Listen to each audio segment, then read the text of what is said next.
Welcome to the Fear and Greed Daily Interview. I'm Sean Aylmer.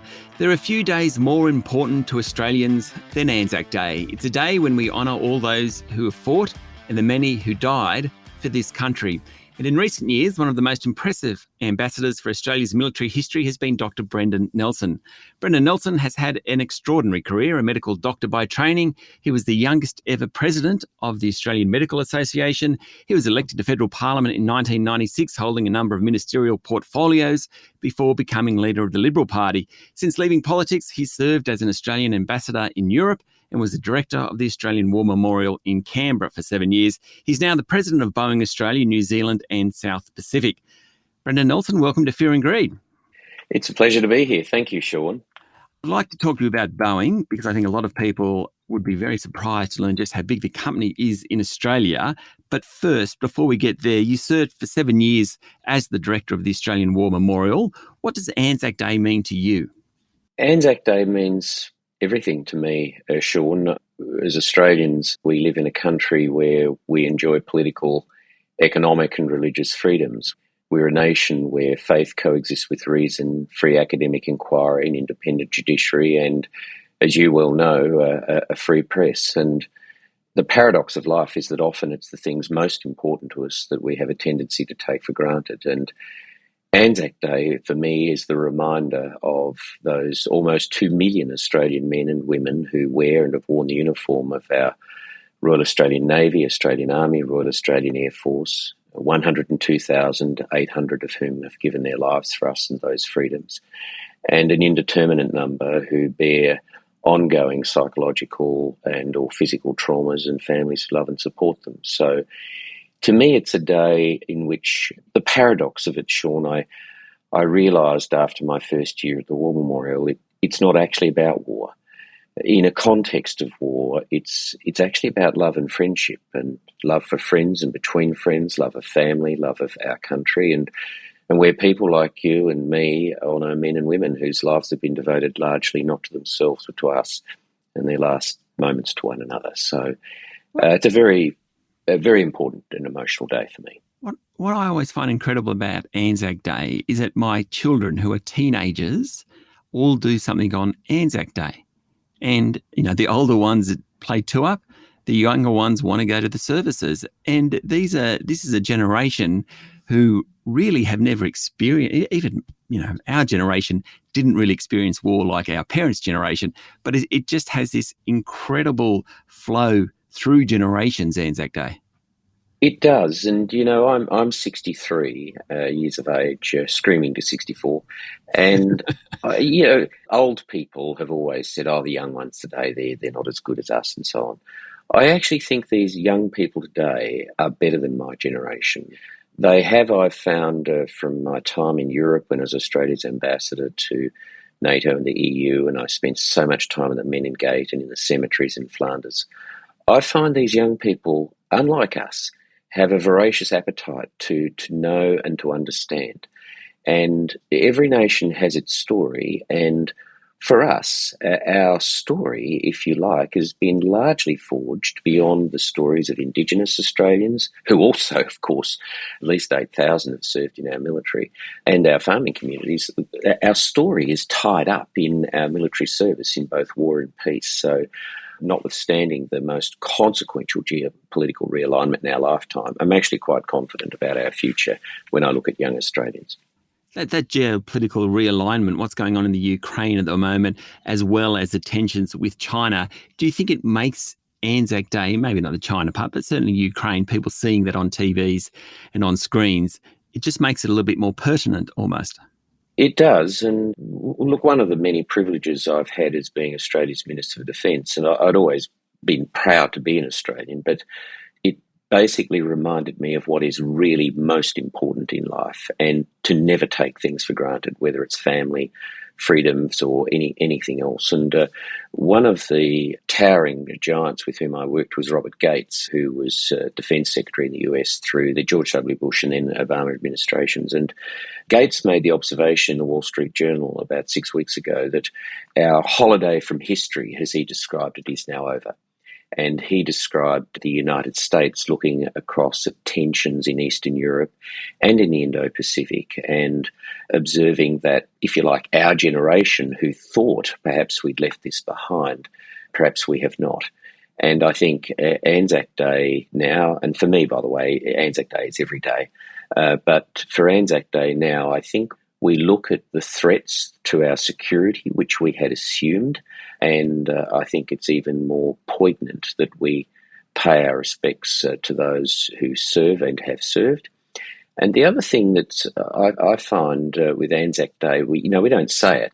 Perhaps I sound like a frustrated priest of some sort, but it's a day when you get to the dawn service, it's a kind of a recommitment to one another, to our nation and the ideals of mankind, and to whatever we do to try to do everything we can to avoid conflict. Stay with me, Brendan. We'll be back in a minute.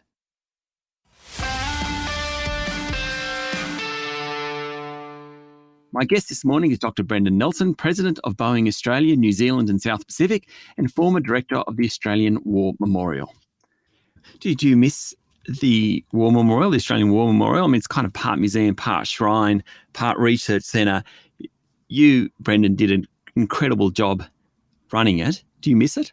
Look, I do and I don't. In fact, I've been appointed to the Council of the Australian War Memorial very recently, so I'll return in a governance in a different role. Boeing, of course, proudly for well over a decade has been supporting the War Memorial, and so I've had a continuing involvement. Whenever I go to Canberra in my current role, which is regularly, I go across to the memorial. But one of the things I do with my life, when I get to the point where about 70% or more of what I'm doing this year is what I did last year, that's when I start to think perhaps it's time for someone else to have a go.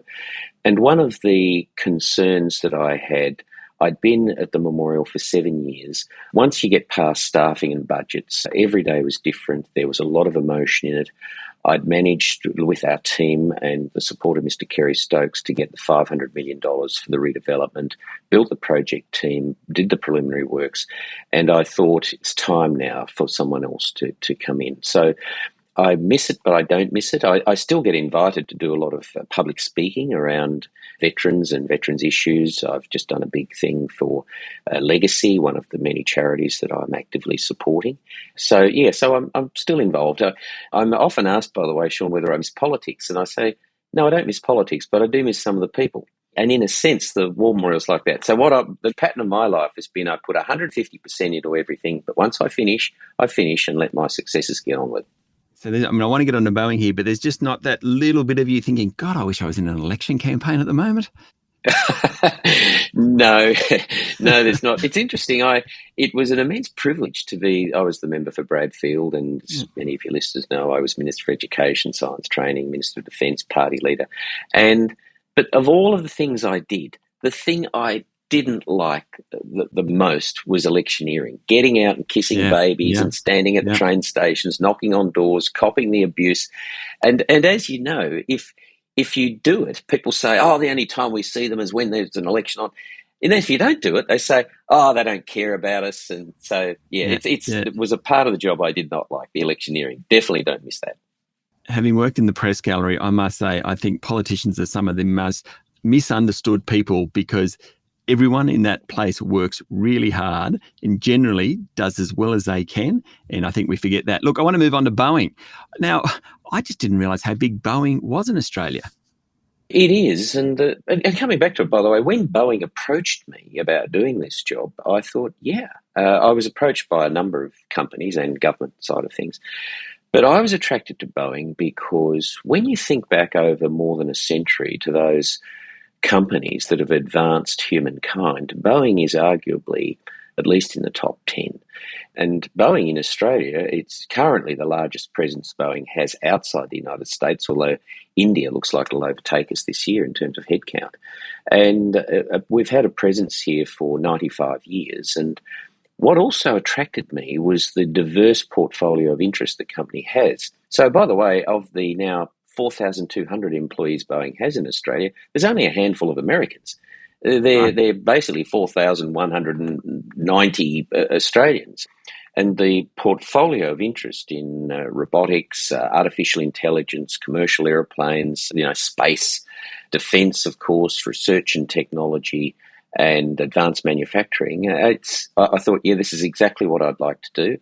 And the fact that the company had challenges made the job more attractive. And I'd had dealings with Boeing since my time as Minister of Defence. Some of them started off as quite tense and around a couple of projects we had, but the response that the company made, I actually said to Boeing when I was Minister for Defence, I said, look, you need to increase your investment in Australia. You need to further demonstrate a commitment to my country. And I'm not suggesting the company did it because I said it, but that's exactly what it's done. And it's just, I feel very proud to be the company president and chairman in Australia. Look, I have to ask you about the air-powered teaming system. That's Boeing's first uncrewed system to be designed and developed in Australia. Now, I've just seen videos online. Very impressive. Yeah, it's a great story, and a number of my equivalents in competitor companies have said to me, gee, this Loyal Wingman, or now the Ghost Bat as it's officially called, is just a magnificent project and good for Australia and good for defence industry. And you just think about this, Sean, that in around 2016, the company engineers and the people who work on new ideas were tossing around ideas for a disruptive military aircraft technology. And so from conceiving the idea, then to designing it, building it, and flying it was just over 3 years. Incredible. Yeah, I know. The first military aircraft designed and built in Australia by Australians, a very large investment by Boeing, for which I give immense credit, particularly to the American company for doing so. And then, uniquely, we've now got the Royal Australian Air Force, so in other words, if you like, the customer, that is co-invested in the project. And I give great credit to the leadership of RAAF and to the Defence Minister at the time, Christopher Pyne, for having the courage, and this is increasingly the model we're going to have to pursue, where instead of Defence having a shopping list and saying, well, these are the things we need, and going to industry and saying, what can you provide us with? In this case, we've come along with an idea, we've invested in it, we've developed it to a certain point, and then the government has said, okay, we'll co-invest in this. So it's an artificial intelligence or autonomous air-powered teaming system. It's an aircraft that has fifth generation design and flight characteristics. It can fly extremely fast. I won't be specific, but it'll keep up with a Super Hornet, a Growler. It can fly with a wedge tail, an F-35. And we have flown it, of course, now, and we're conducting quite advanced testing with it. We have several aircraft we have now built. We've got half a dozen in different stages of production. It is designed for export, and obviously we're very focused on the United States and the US military, and we have a number of other countries that we're negotiating with at the moment, exporting it from Australia. And the other thing I know, which is really important to us, as it is to your listeners, is it's now about 75% of the value of the aircraft is actually Australian SMEs. And so BAE Systems has done an immense amount of work for us, but all of the 34 other companies, they're basically small and medium-sized businesses. I won't be too specific, but you've got a right through to a trucking company that's helping us with electricals, and engineering companies, electronics companies, and we're rapidly building the workforce for it. And we've got a very high-tech resin-infused composite manufacturing facility in Melbourne, which has enabled us to do the fuselage, which is 13 metres long in a single piece. And then the assembly facility, supported by the Queensland government, is going to be at Wellcamp outside Toowoomba, the airstrip there, and we'll be building that facility late this year and about 200 jobs there, by the way, for assembly of the aircraft. It's fantastic. Great news story. Yeah, it is. Yeah, Brendan, thank you very much for talking to Fear and Greed. Yeah, thank you, Sean. That was Dr. Brendan Nelson, President of Boeing Australia, New Zealand and South Pacific, and former Director of the Australian War Memorial. This is the Fear and Greed Daily Interview. Join us every morning for the full episode of Fear and Greed, Australia's most popular business podcast. I'm Sean Aylmer. Enjoy your day.